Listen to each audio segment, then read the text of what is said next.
got the lakes mixed up. You have to backtrack, and I've been breaking trail, and it's not easy. I'm sweating a lot, and also the sun is starting to set, so I'm running out of daylight at the same time. The temperature tonight is forecasted to get down to minus 30 degrees Celsius, and I'm headed out in the dead of winter here to a remote campsite in the Canadian Rockies.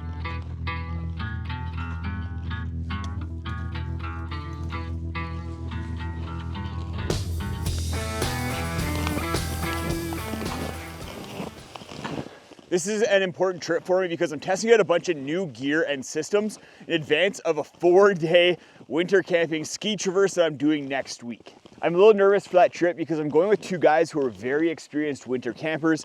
They're in great shape, so I need to make sure that I have all of my systems dialed in and I'm prepared for this 4-day trip. There's 4 kind of main areas that I want to dial in on this trip. The first one being how I'm traveling. Those guys are in shape, so I need to make sure I'm efficient as we're skiing through the backcountry. The second one is my clothing and layering system. We're at the tail end of a polar vortex going into next week, and I need to make sure that I have my clothing dialed in or I'm going to be really cold and uncomfortable. The third thing is my cook system. Because it's going to be so cold, we're probably going to be using white gas stoves, which I don't use a lot. I don't really like them, but I need to practice, get more used to them so that I'm not kind of fiddling around on this trip. My sleep system is one that you guys have seen a bunch, but I'm putting the final testing into the Tensor Extreme conditions. The first one that I had was a pre-production model, and there's a bunch of issues with it that Nemo was like, yep, manufacturing defects, and they sent me a new one. This one I've tested out in minus 20, and it was pretty good. So taking out in minus 30 is gonna be a great test for it, and will let me know whether I can trust it and bring it out on the 4-day trip. And I'd rather have the Tensor Extreme conditions because it's a lot more comfortable than something like the Xtherm.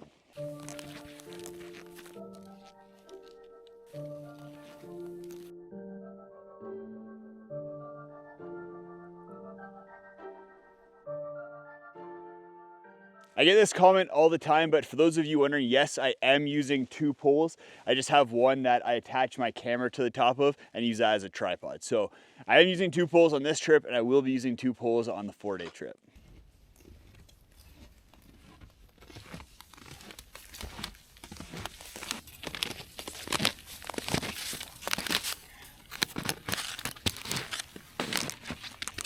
This trip is turning out to be a good test of how out of shape I am. I've had to open up all my vents because I'm starting to overheat, but I just got back from my honeymoon. A month in Southeast Asia with Steffi Poo, drank a lot of local beer, ate a lot of great food, and definitely not in backcountry shape. So I'm gonna have to get onto packwizard.com, put together a gear list for this trip, and probably try and hit that 30-pound mark, if not a little bit less. I'm really hoping the tent that I brought with me on this trip can help me out. That it weighs just over 1 kilogram, is made with Dyneema. It's an ultralight mountaineering tent made for winter conditions, and it could help me drop quite a bit of weight from my pack if it turns out to be something that I can use on a trip like the 4-day one coming up.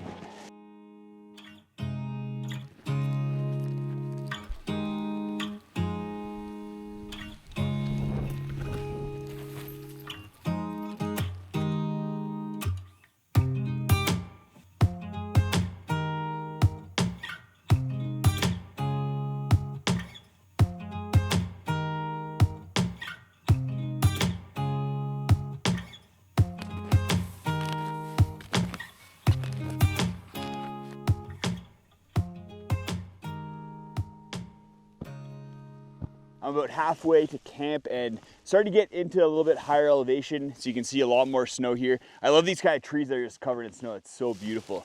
I'm struggling a little bit on the Black Diamond Glide Light skis. They're kind of like a cross-country ski mixed with a downhill ski, but they're made more for flat terrain. They don't have that much grip and they don't have any risers on the back. So while I can still glide pretty good, just like a cross-country ski, I'm not able to go up the steeps really hard. I'm really struggling and sliding back on those. It really makes me feel good about the fact that I'm gonna be using my Alpine touring setup, which is a dedicated system for going uphill and downhill in the backcountry.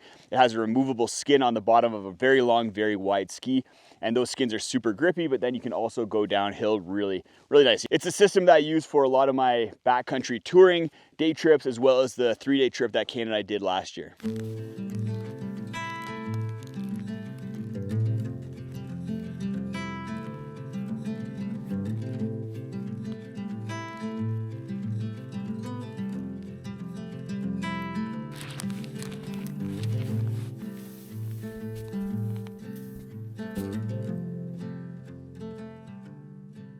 So I just realized I messed up a little bit.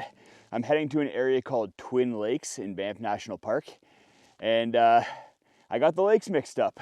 The campsite that I'm aiming for is on the higher lake, the first lake, and I'm traversing around the second lake trying to find that campsite. I've been there before, so I knew it was on the lake and kind of around the shore, but I just got the lakes mixed up, and the trail that I'm coming in on is different than the trail I've come in on before. So you have to backtrack, and I've been breaking trail, and it's not easy. I'm sweating a lot. So yeah, and also the sun is starting to set, so I'm running out of daylight at the same time. So I'm at the spot where I should have turned to go to the lake where the campsite is, but I just kept going, which is what was on my plan. I just didn't read the map right when I was at home and planning the trip out, so that's my bad. Here's where I was supposed to go, so it's gonna be an extra about kilometer and a half of trail breaking through pretty deep snow, and because of that, I'm a little frustrated, pissed at myself, but hopefully I can get to camp, get camp set up before it's too dark, and then have a nice meal and turn my mood around. I'm so close, but my body's starting to fall apart. Coming up, it's just all uphill, super steep, deep snow. Yeah, beat me up. And now I ran into these trees, and then gets more steep. I just almost turned around and went back to the fork of the trail and would have camped there, but I checked the map, and I'm so close, so I might as well just make this final push. It's so tough though. Made it to camp. There's the picnic table that I'm gonna be clearing off for dinner. Probably set my tent up somewhere around here. The sun is setting pretty quickly now. It's about half an hour till full sunset, so I'm glad I made it here before dark. It would have been pretty dangerous, a little bit treacherous, kind of trying to traverse through the forest there in the deep snow. I was having enough troubles as it was with the fallen trees and the steepness of the terrain, so glad I made it here. I don't know what I would have done, probably just hunker down underneath a tree or dig a little pit or something like that, but we're here now, and gonna get step one going, which is pad out my tent pad so that I can then set up on some firm ground.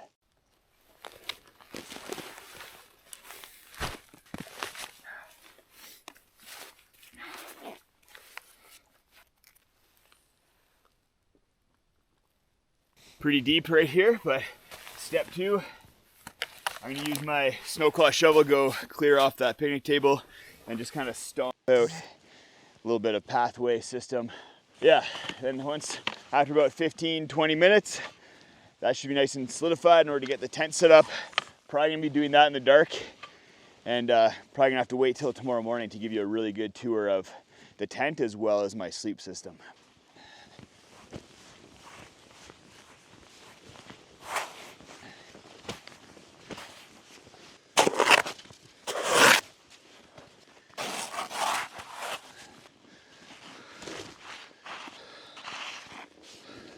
Got my tent set up. It's a Samaya 2.0. It's a mountaineering tent, like I said. Very tight for two people, but perfect for one person. It seems quite roomy. I got my tents in there, my Polar Ranger, my Apex quilt in order to stay nice and toasty. It's already minus 20, and it's only gonna continually drop colder and colder because tonight the polar vortex is coming in and we're gonna hit the start of it. By noon tomorrow, it's gonna be about minus 35, minus 4 degrees Celsius up here. For that reason, I'm gonna try and get a quick start, but right now I'm already getting cold, so I'm gonna change into my warm clothes for around camp and then go kick dinner. All right, I'll change into my warm clothes.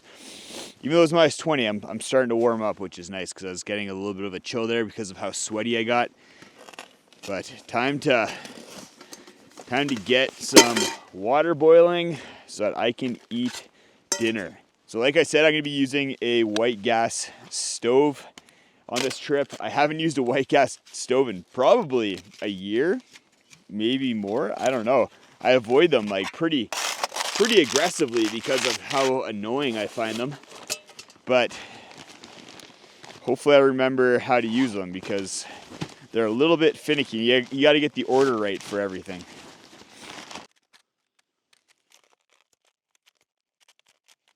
So I ran into a bit of a snag.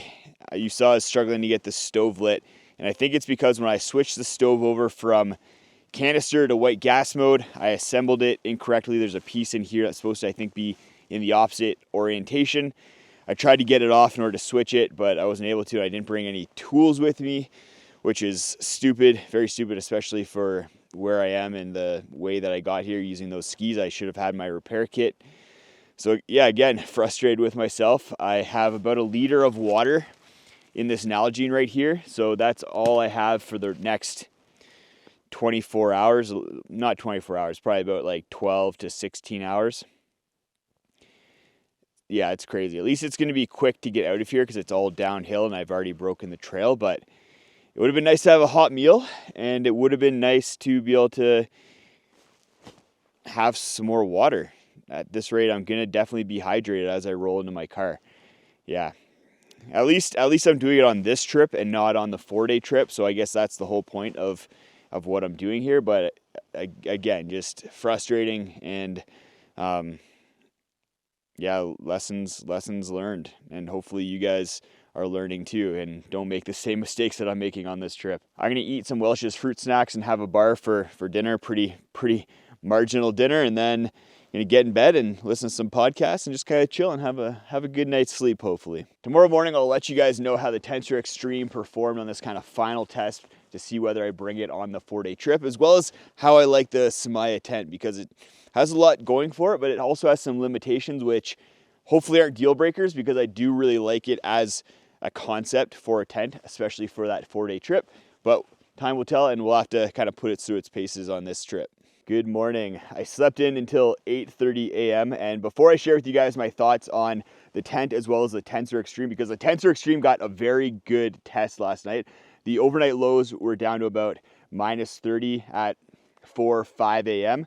But because I slept in so late, the temperature's dropping very quickly, like I mentioned it would yesterday, and it's down to -35 now and only getting lower. So I want to pack up as quickly as possible so I can hit the road, start warming up, get back to my car before it gets too cold, because at around -45, -50, that's when the oil in my car will freeze. It's happened to me. I've had to call Steffi Poo, get her to come pick me up, and I promised her I would not do that to her today. And your battery might freeze at around -50, -55 as well. So we're trying to avoid those temperatures as much as possible. The tent did well, basically as well as can be expected for an ultralight single wall mountaineering tent like this. What I really like about it, and I did some tests on this before bringing it on the trip, is how much stability it has. So you can put a lot of snow on top of this, and it's going to be very stable still. So that's a really nice feature about it. Setup of the tent is something that I want to play around with a little bit more, maybe watch how Samaya advertises doing it, because I didn't find it super intuitive. I like sleeves, but they have to be implemented in the right way. So maybe I'm just not quite using them right, but need to do a little bit more testing with that. Inside, very spacious tent. For one person, a lot of pockets. You have a pocket all the way along that back end, pocket up top, and then lots of venting like I mentioned. You have a big window on the one side, and then this big door can also be used as a window. There's a mesh on the inside that you can add, and the cool thing about that is the mesh is removable. Even with all that venting, I still got condensation, as you do when the temperature gets super low. There's a ton of ice buildup on the sides of the wall, so I'm gonna have to kind of wipe that down and shake the tent out. I did miss the space of my big pyramid tents, like the big Black Diamond Megalite or having a vestibule, because there's no place to stick my pack. I basically stuck my winter boots inside my pack and kept that outside the tent. There wasn't enough space inside there. So that's something that I'm gonna have to kind of think about whether it is a deal breaker for me when I'm going out. Samaya does sell an attachable vestibule, so that is an option, but you're adding about 500 grams to the entire package, which puts it a higher weight than the pyramid tents like the Megalite. As for the Tensor Extreme conditions, a little bit of backstory. Nemo sent me a pre-production model. I tested that out, found it to be quite cold. They thought that was a little bit weird based on their testing, so I sent it back to them.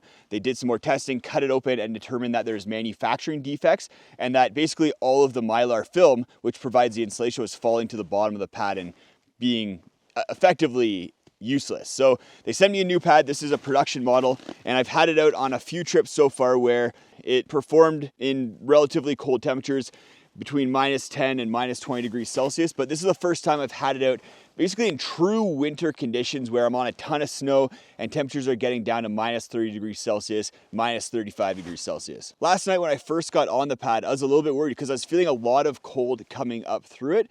Not enough to make it super uncomfortable or to like get me shivering, but enough that I was like, this is a bit more cold than I was expecting. It wasn't until after about 30 minutes or an hour where I think I warmed up the pad enough that I wasn't feeling any cold at all. And that was about minus 25 degrees Celsius, maybe minus 20, I forget, when I went to bed. But then the temperature dropped and I never started feeling cold again. Even when it got down to minus 35 degrees Celsius, I was not feeling any cold on the Tensor Extreme last night. So I think I'm gonna have to give the Tensor Extreme my stamp of approval and put it head to head with the Xtherm and see which one's better. I didn't really get into much detail on the different specs and prices for all the gear that I'm using on this trip. So if you're curious about that, go check out my Pack Wizard gear list down in the video description. As well, down there, you'll have links to all the gear that I used on this trip if you want to check it out for yourself. A lot went wrong on this trip. On reflection, more than probably any other winter trip than I've been on. Maybe I'm getting complacent, which is not a good thing. I definitely did not put as much kind of mental power into planning and double checking everything before I went out. And because of that, there's issues with the mapping, issues with my stove, which could have been big deals if I was on a 4-day trip. So I'm glad I got out on this trip before the 4-day trip next week. Going out with two guys who are very experienced winter campers, they would have had redundancies and we would have been fine, but it would have been a big pain in the butt and a little bit embarrassing. So luckily, I'm only being embarrassed in front of thousands of people on YouTube and not the two guys I'm going on the trip with. If you want to check out my full winter camping gear list, my tried and true winter camping gear list that I've tested out for years and years, go check out this video right up here and you can take a look at that.